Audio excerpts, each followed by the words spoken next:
Hi. This is a question for the panel as a whole.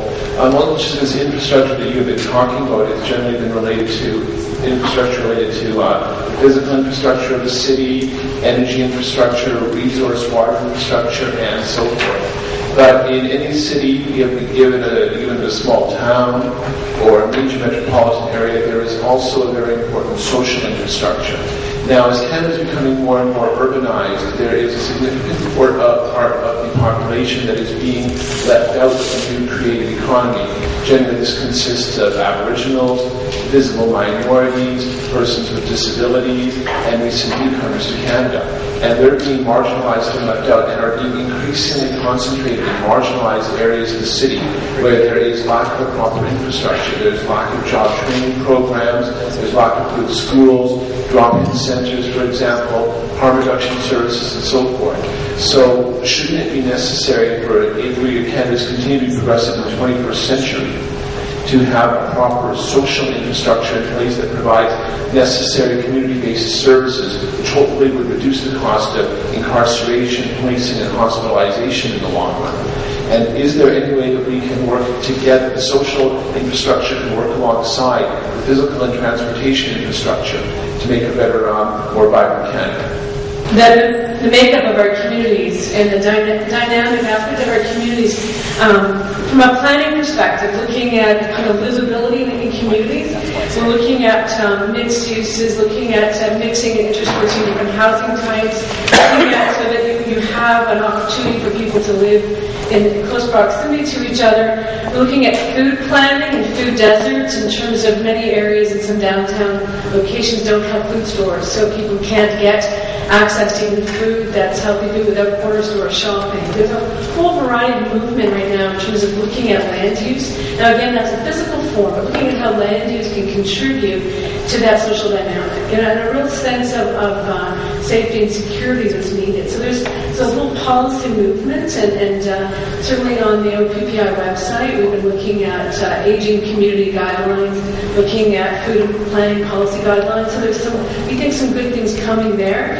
The province of Ontario last year, the Ministry of Municipal Affairs and Housing with the Ontario Professional Planners Institute put out a handbook for healthy communities.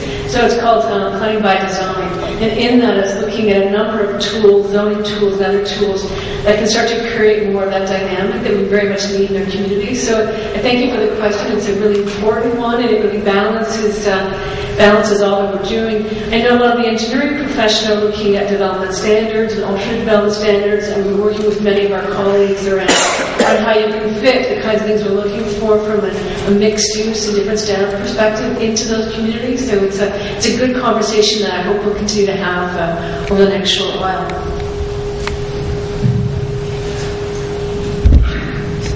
I think you don't have to look at the particular marginalized groups as you speak. I represent a rural ward. In Planners Rockland, we have one seating 12,000 people, and then we have the rest, which is another 12,000, and we have 5 villages.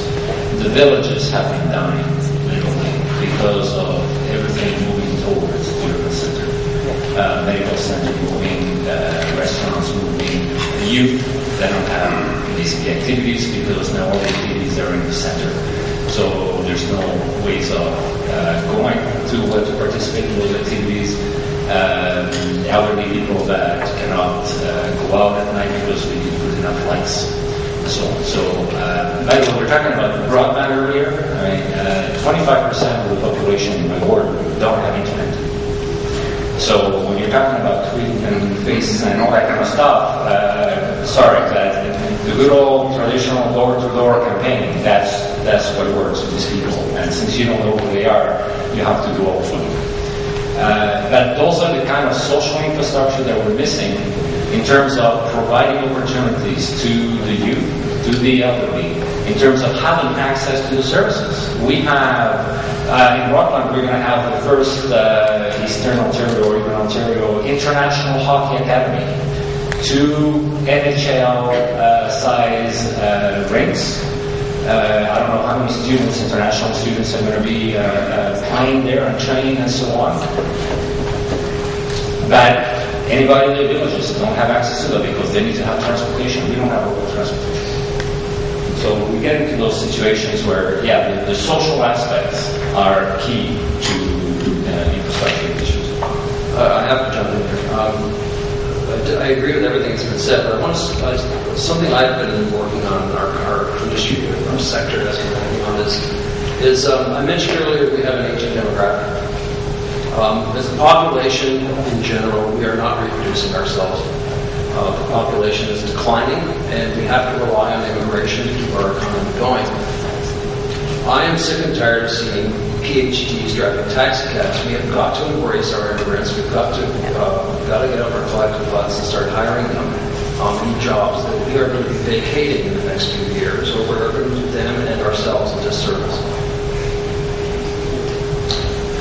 Okay, thank you.